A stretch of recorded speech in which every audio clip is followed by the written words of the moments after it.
안녕하십니까. 설교 해설 시간입니다.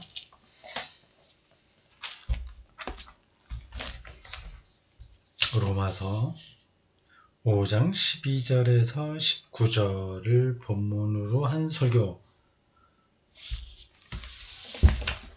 의와 생명을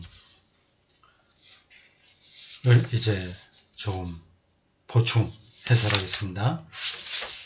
제목은 간단하죠. 의와 생명. 의,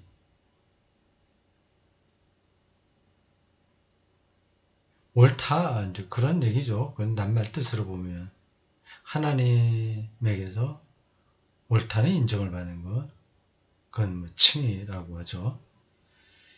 그 의와 생명, 설교 중에 얘기했는데 인상 깊게 들었는지 모르겠습니다.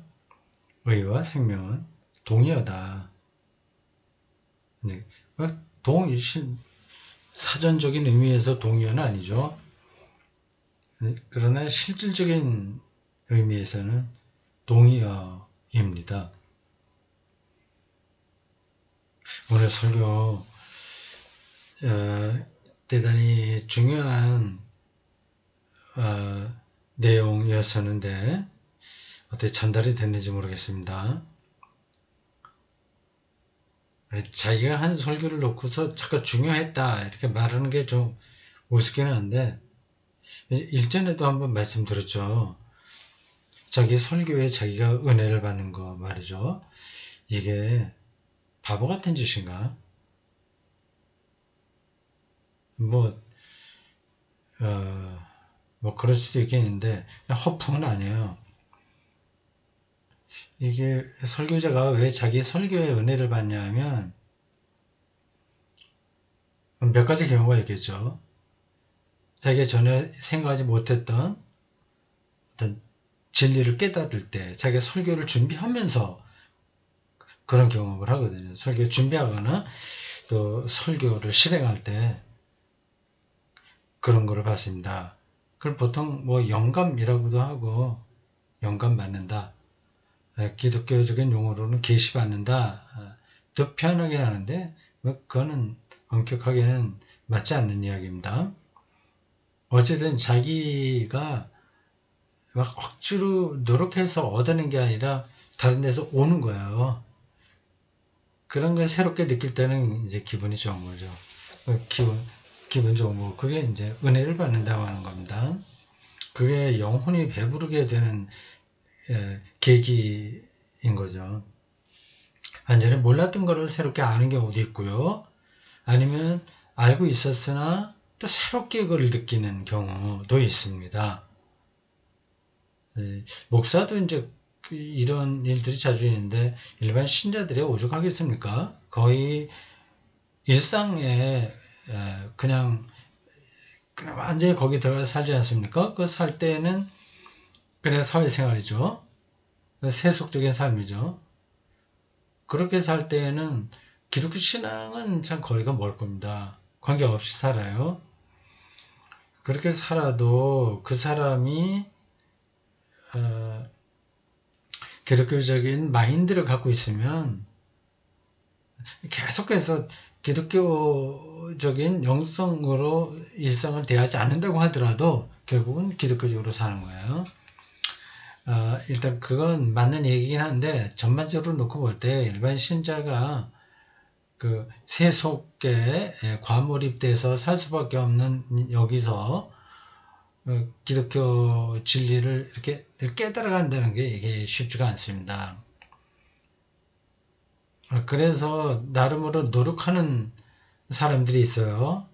뭐 성경을 계속 매일 이제 정해놓고 읽는다거나, 조금 더 하면 뭐 큐티를 한다거나, quiet time 해서 성경 읽고 자기에게 주는 메시지가 뭔가 그걸 쓰고, 그 큐티 노트도 있죠. 그런 방식으로 노력을 합니다.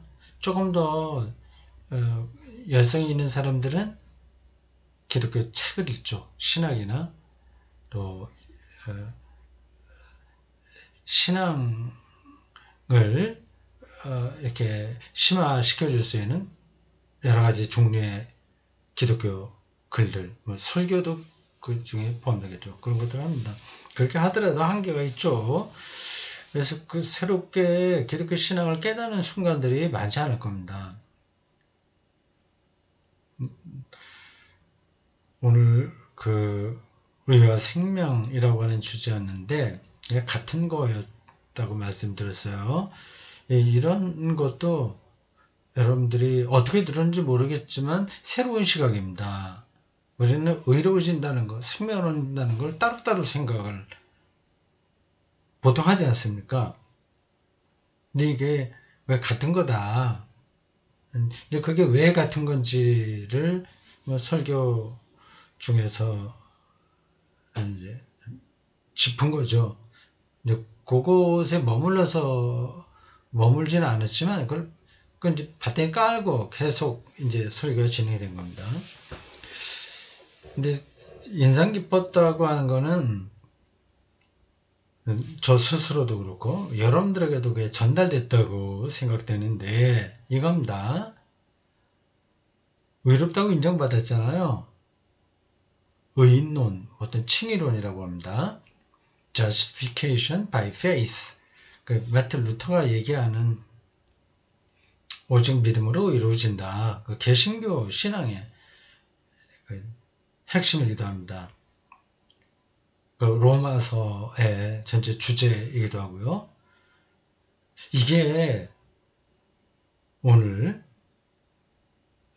인상 깊게 들렸던 그 순간, 그 데모, 그것은 우리의 삶에 실질적으로 하나님의 의가 있다 하는 거예요. 표현이 쉽지 않네요. 지금 제 머릿속에 여러 가지가 이렇게 어떤 그 생각들이 이렇게 막 스쳐 지나가거나 뭐 머물러 있거나 이렇게 요동치고 있어요. 여러 가지 생각들입니다. 그 중에 제가 딱 붙들어서 여러분들에게 이야기하는 겁니다.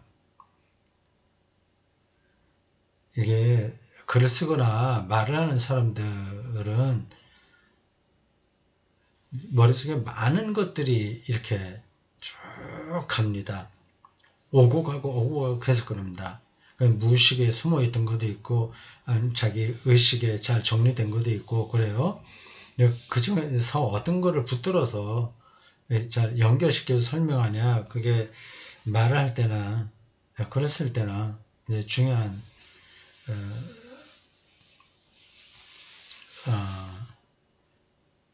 능력이죠. 말하자면 그걸 잘하면 글을 잘 쓴다, 말을 잘한다 그런 거고, 뭐 그게 안 되면 이제 중구난방, 논리성 떨어지고 뭐 그렇게 되는 거죠. 근데 그렇게 하기가 쉽지가 않습니다. 그걸 논리적으로 잘 설명하기가 쉽지 않습니다. 아주 간단한 문제들이라고 하면 괜찮아요. 내가 어디를 가서 어디 구경해서 어떤 걸 만났는데 어디를 먹고 뭐 재밌는 거 보고 그렇게 왔다. 예를 들자면 그런 식으로 말하는 거는 뭐 간단하니까 쉽습니다. 근데 이런 신학 개념, 신앙 이런 것들은 그렇지가 않습니다. 개념적인 거기 때문에 이게 그걸 전달하는 게 간단한 게 아니에요. 다시 돌아오겠습니다. 칭의, 의로워진다고 하는 것, 우리가 정말 하나님으로부터 의롭다는 인정을 받았다고 한다면 내 삶이 의롭다고 하는 걸 인정해야 되잖아요. 하나님이 의롭다고 했는데 자꾸만 자기는 그걸 불평하고 못마땅하게 생각한다면 그건 믿음이 아닌 거죠.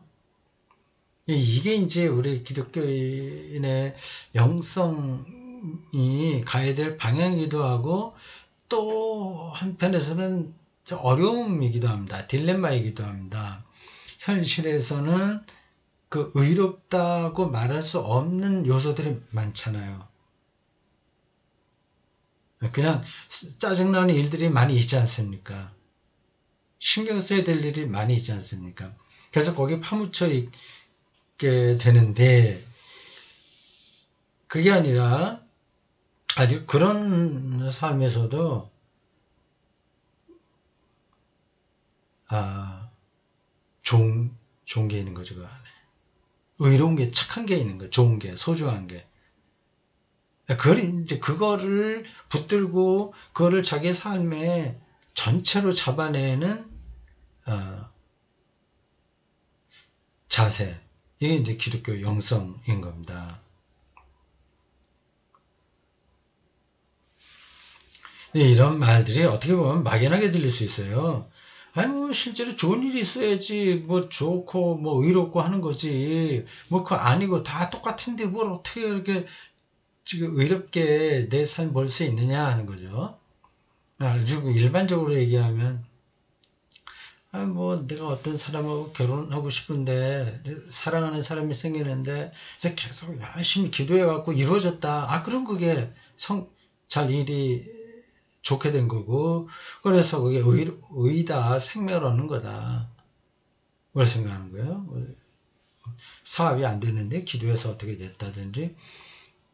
그러니까 우리는 의롭다고 하는 것, 생명을 얻는다고 하는 것, 그런 것들을 계속해서 사람들이 원하고 있는 것을 성취할 때 되는 걸로 알아요. 이걸 이제 넘어서야 됩니다. 아직 기독교인들도 그냥 세상 사람들하고 삶이 뭐 이렇게 많이 다르지 않기 때문에 거기에 영향을 받는 건 분명합니다. 자네들이 좋은 대학에 가면 기분 좋죠.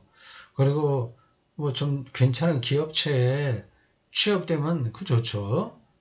뭐 자네가 벌써 30대 뭐 이상 되고 있는데 계속 그 뭐 뚜렷하게 하는 일도 없고 백수처럼 살고 그러면 부모들이 속상하지 않겠습니까? 그리고 뭐 이런저런 어려운 일들이 많이 있으니까 예수 믿는다고 하더라도 그런데 영향받는 것은 분명합니다. 근데 그거는 그냥 그렇게 살아가는 삶이에요. 그건 아주 굉장히 다양하게 인간의 삶의 모양들이 있죠. 아주 멋지게 이게 사는 사람이 있고 좀 초라하게 사는 사람이 있습니다. 이건 뭐 예수 믿는 거하고 믿지 않는 거 아무 차이가 없어요. 그것에 의해서 결정되는 게 아닙니다. 그래서 그런 것이 잘 이루어질 때만 저기 하나님의 의, 또 구원, 생명 이런 거를 느낀다면 그건 뭐 기독교인이라고 할 수 없는 거죠.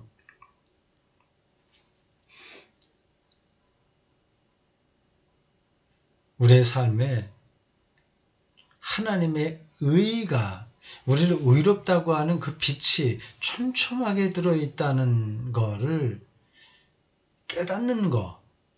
근데 그게 눈에 들어오는 거. 이게 신앙의 핵심입니다. 설교 중에 하나님 나라에 대한 예수님의 선포 그걸 말씀드렸습니다. 하나님 나라가 눈에 보이지 않아요. 그러나 그걸 보는 사람이 있는 겁니다. 그걸 느끼는 사람이 있는 거예요. 이거 뭐 해설이 계속 제자리에서 맴도네. 앞으로 나가지 않죠. 이게 잘 전달이 될까 그런 염려 때문에 여기서 제가 머물고 있습니다. 앞으로 나가지 못하고요. 이제 이렇게 이거 듣는 분들은 이제 천차만별이기 때문에 그건 뭐 초보인데 지금 계속 그 초보 영성의 초보 신앙의 초보를 갖고 왜 그러냐 알았으니까 그 다음 진도 나가야지 이렇게 생각하는 분들도 있고 아니 저게 뭐지 그럴듯하기도 하고 뭐 손에 잡힐 듯 말 듯 한데 그런 분들이 있습니다. 이제 제가 좀 두 번째 말한 그런 분들을 대상으로 설명하는 중이에요. 예, 대중 놓고 하니까.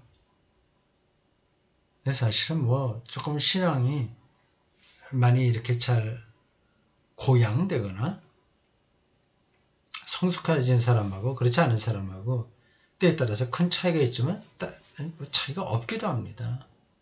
이거는 좀 신앙이 있는 것 같아도 그것도 꼭 있는 것도 아니에요. 모르면서도 아는 척하는 경우도 많습니다. 그래서 가장 초보적인 상태에 그거를 제가 반복해서 말하고 있습니다. 근데 그게 또 가장 중요한 거고요.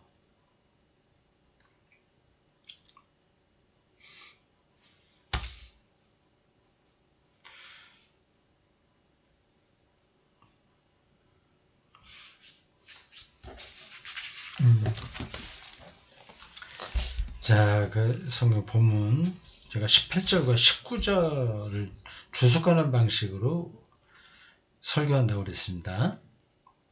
지금 이거를 촬영하는 시간은 주요일이에요. 오늘도 온라인 예배를 드리고 와서 예배 마치자마자 돌아왔기 때문에 시간이 지금 주일 오후인데 많습니다. 보통은 이제 좀 저녁 때 오죠. 어떤 때는 뭐 저녁을 먹고 난 다음에 올 때도 있습니다. 그래서 월요일 날 이렇게 녹화하기도 합니다. 네, 지난주에 이어서 오늘도 주일날 오후에 아주 느긋하게 시간을 갖고 녹화를 하고 있습니다. 오늘 아까 그러니까 설교할 때 18절과 19절을 주석하는 방식으로 설교하겠다 그렇게 얘기했습니다. 굉장히 중요한 문장이라서 저도 좀 잘 기억해 둬야 되겠습니다. 이런 것들은 다 외워두면 좋은데 자 여기서 18절에 한 의로운 행위로 말미암아 이건 예수죠. 예수 십자가 그리고 부활입니다. 왜 그게 의로운 행위였냐? 그것만 우리가 잘 붙들고 더 깊이 들어가려고 하더라도 사실은 할 말은 많습니다. 제가 바로 앞에서 신앙의 초보에 계속 머물러 있으면서 하니까 어떤 사람들에게는 좀 이게 지루한 이야기가 될지 모른다 말하면서 그래서 이 초보가 중요하기 때문에 이걸 강조하고 있다 했습니다. 요 십자가 부활 이것도 초보잖아요. 근데 그게 단순히 초보 기초가 아닌 이유는 그게 모든 것을 담고 있기 때문에 그렇습니다. 그 신앙, 삶과 모든 것들을 담고 있는 거예요. 십자가 부활 이런 것들은 수학을 공부할 때 구구단부터 덧셈, 뺄셈, 구구단 요거 하는 거 정도라서 요걸 띄고 그 다음에 뭐 미분, 적분 이렇게 쭉 단계를 나간다. 그거하고는 다른 차원입니다. 이게 이 십자가 부활 안에 수학으로 말하자면 요 안에 미분, 적분 아니면 뭐 저 아인슈타인이 얘기한 뭐 상대성 이론 뭐 이런 것까지 다 들어와 있는 거예요.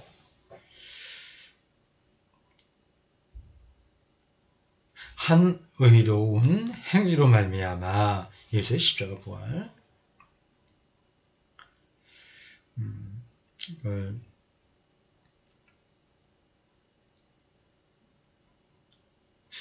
이 예수의 십자가 부활이 왜 의로운 행위였냐에 대해서 뭐 F용지 10장으로 설명하시오라는 논술을 낼 수 있습니다.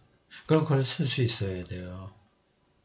얼마든지 쓸 수 있습니다. 이쪽으로 들어가서 어떤 세계를 만나면 말할 거는 많은 거죠. 율법 문제 제가 설교를 중에서도 한번 다뤘죠. 율법, 뭐 복음, 죄, 해방, 죽음, 생명, 그리고 로마의 정치 이데올로기 뭐 등등 그런 것들이 사실 여기에 다 포함된 거죠.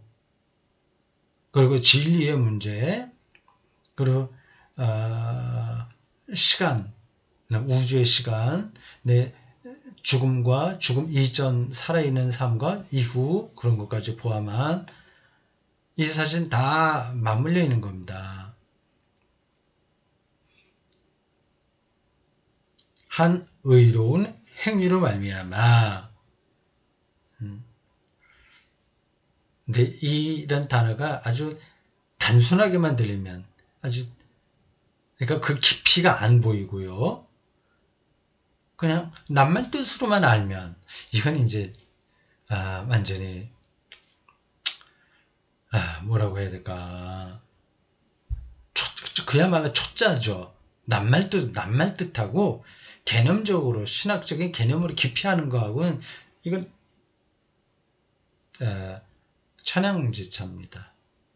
하나님의 아들이라고 하는 그 개념이 어떤 거냐 하는 것을 유대인들의 그 하나님 경험과 그리고 시편에 나오는 그런 비슷한 용어들과 또 초기독교인들의 예수 경험 이런 거하고 포괄적으로 해서 알아야 되거든요.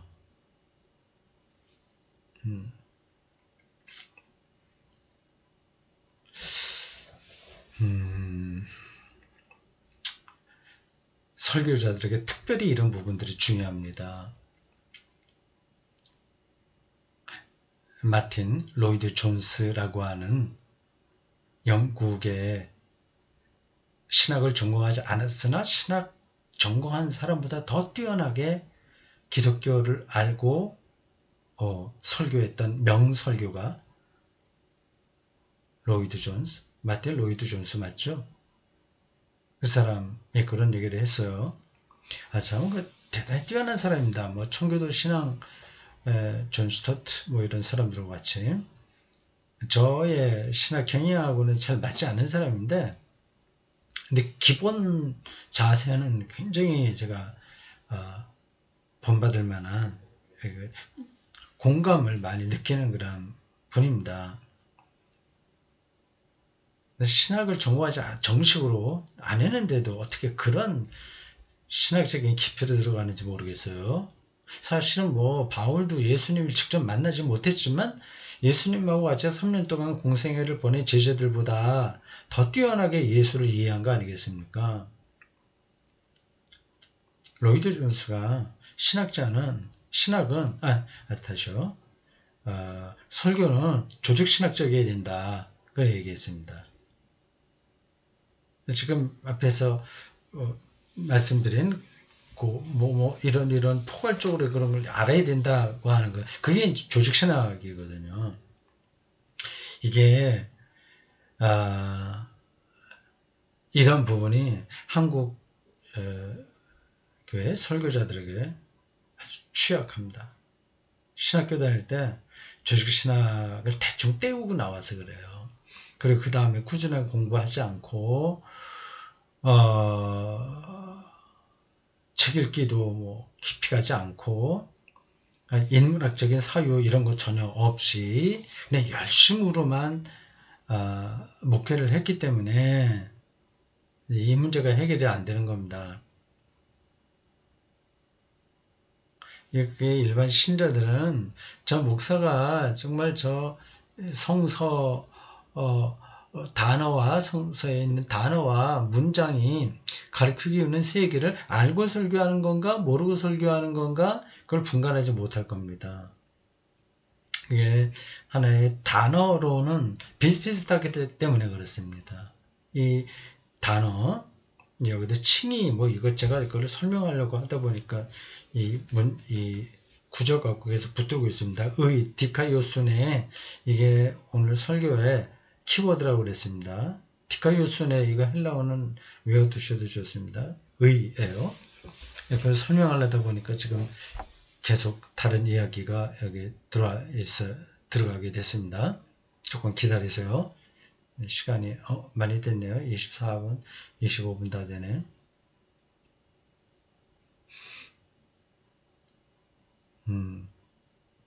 다시 버려두고 다시 돌아와야 되겠네요. 괜히 옆으로 나갔다가 하고 싶은 얘기를 다 못하면 좀 곤란하니까요.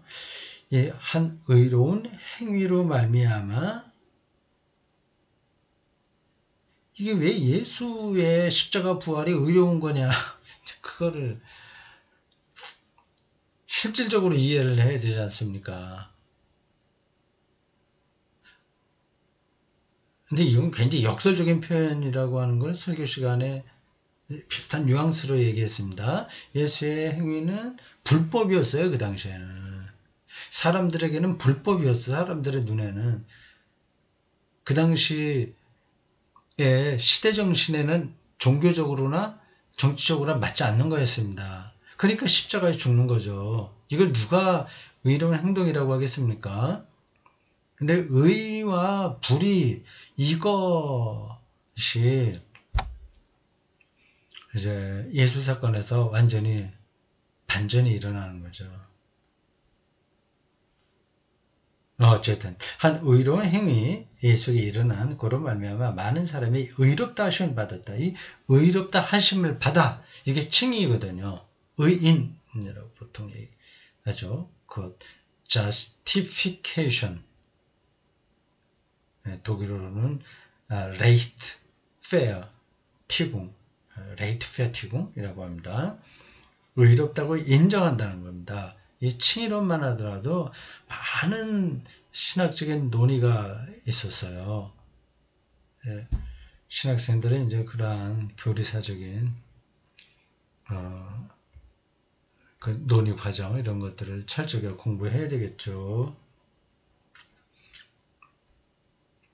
어쨌든 그래 다시 그 예수의 그 행위 의로운 행위로 말미암아 많은 사람이 의롭다 하심을 받아서 생명이 이르렀다. 참 놀라운 얘기 아닙니까? 근데 이게 그냥 교리로만 남아있을 수 있어요. 맞아. 우리는 의롭다 하심을 받았어. 난 의로워. 그 말만 하지. 그게 실질적으로 컨텐츠가 뭔지를 느끼지 못하는 거죠. 자기 광신이라고 할까. 네. 마치 요즘은 신천지가 야단인데 신천지 교도들도 자기들만 선민이라고 생각할 거래요. 영생에 들어간다고 생각할 거래요. 근데 그게 영생 어떻게 14만 4천 명이 들어가야 영생 얻는다고 하는데 저 난리 아닙니까? 그래서 사람들은 착해요. 오늘 신천지 이야기 다 하지 않겠습니다.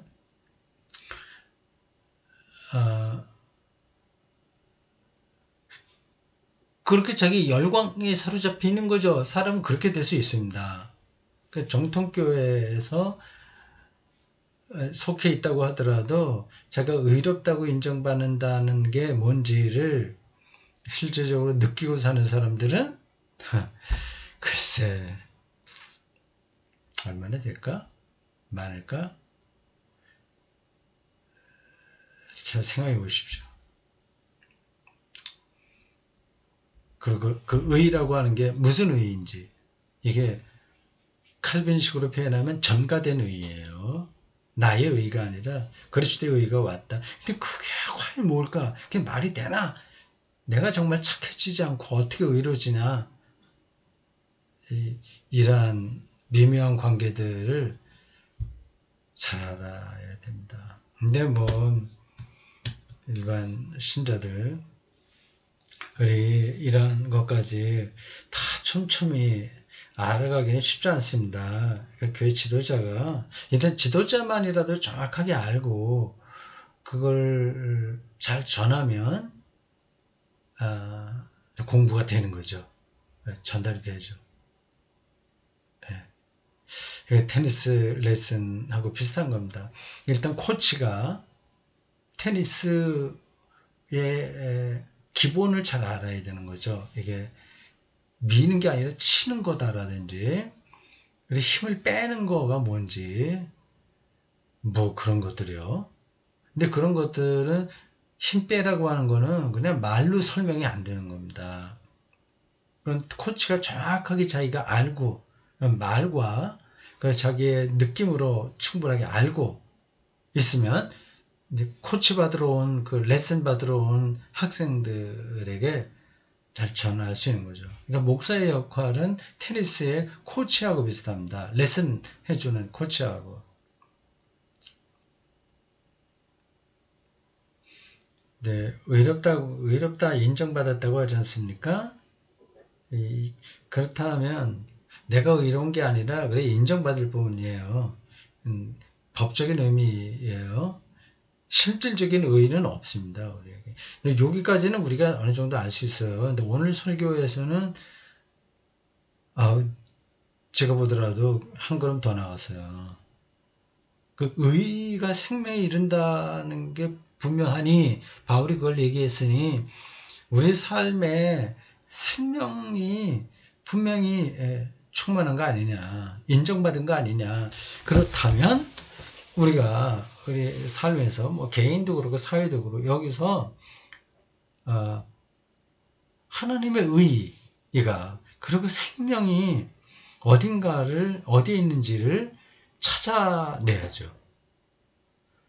밭에 묻힌 보화를 찾듯이 찾고 그것이 우리를 자유하게 하지 않습니까? 그러는 거예요. 그러니까 뭐 쉬운 예로 들면 저 가난해도 설교 시간에 얘기했군요. 가난해도 빵을 구워서 냄새를 맡을 수 있고 수제비 끓이면서 보글보글하는 냄새 양파를 넣고서 양배추 같은 거 넣고 같이 향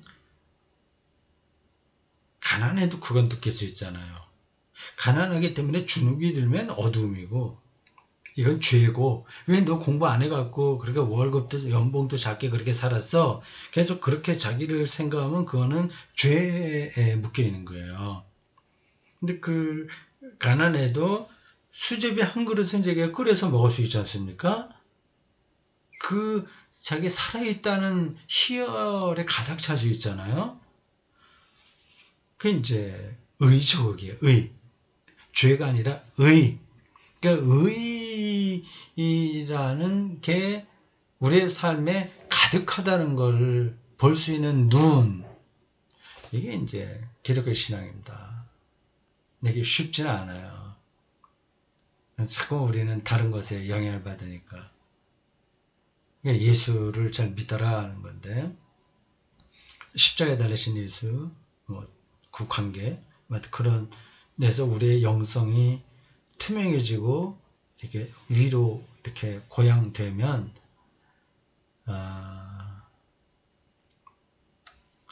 사람들이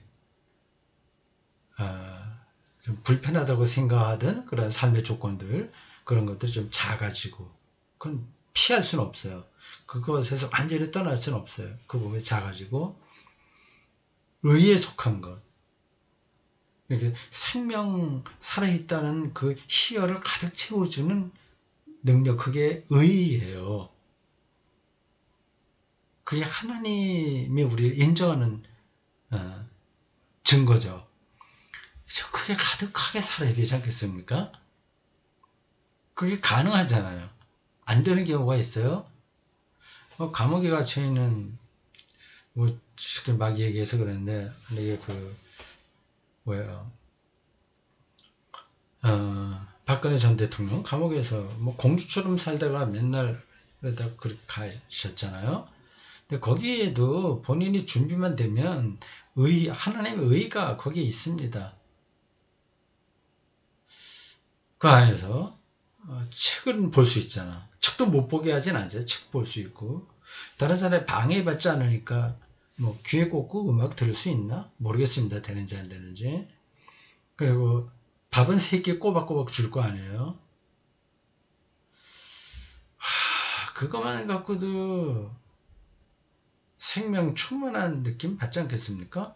근데 그게 아니라 내가 왜 이렇게 억울하게 이렇게 됐나 뭐 그래서 다른 것으로 머리를 계속 굴리고 그렇게 살면 어떻게 되겠습니까? 이제 얘기를 마쳐야 되겠네요. 그 수도원 생활이 단조롭죠. 만약에 우리가 수도원처럼 단조롭게 살 각오만 돼 있다면 우리는 지금 모든 걸 갖추고 있는 겁니다. 아무리 가난한 사람이라고 하더라도 대한민국에서 최소한 자기가 어느 정도 노동을 할 수 있는 사람이라고 한다면은 수도원보다는 더 풍요롭게 살 수 있어요. 근데 수도원의 그 아주 어떻게 보면 초라하고 구질구질한 그런 삶에서도 영적으로 풍요로운 삶이 가능하다면, 오히려 그렇기 때문에 더 풍요롭다면, 그럼 우리의 일상에서도 그게 얼마든지 가능하다고 하는 거 아니겠습니까? 그게 이제 하나님이 우리를 의롭게 하셨다는 그 증거죠. 이게 또 다시 처음으로 들어간 것 같죠? 이제 마쳐야 되겠는데, 여기에서 그 다그 함마르쉘드의 말 인용했죠. 신이 없는 세상에 나오는 대목이라고 하면서, 그 함마르쉘드가 1905년에서 1961년 살았던 사람인데, 이 사람이 사무총장 하다가 사고로 죽은 사람인가? 유엔 총장, 사무총장 끝마친 61년도가 이 사람 죽은 해수네요. 똑같네. 그래서 그 유명한 그분인가 보네요. 이런 얘기를 했다고 합니다. 지난날에 있었던 일에 대해서는 모두 땡큐, 고맙다. 지난 일에. 과거에 있었던 것도 땡큐. 통포나 알았던 것도 땡큐죠. 그리고 앞으로 있게 될 일에 대해서는 모두 예스. 멋진 표현이에요. 네. 그런 자세가 되어 있다면 오늘 이미 여기서 생명이 충만한 삶이 가능한 거죠. 이게 말장난으로가 아니라 아주 실질적인 삶의 내용으로 여러분들에게 전달됐기를 바랍니다. 오늘 여기까지입니다. 고맙습니다.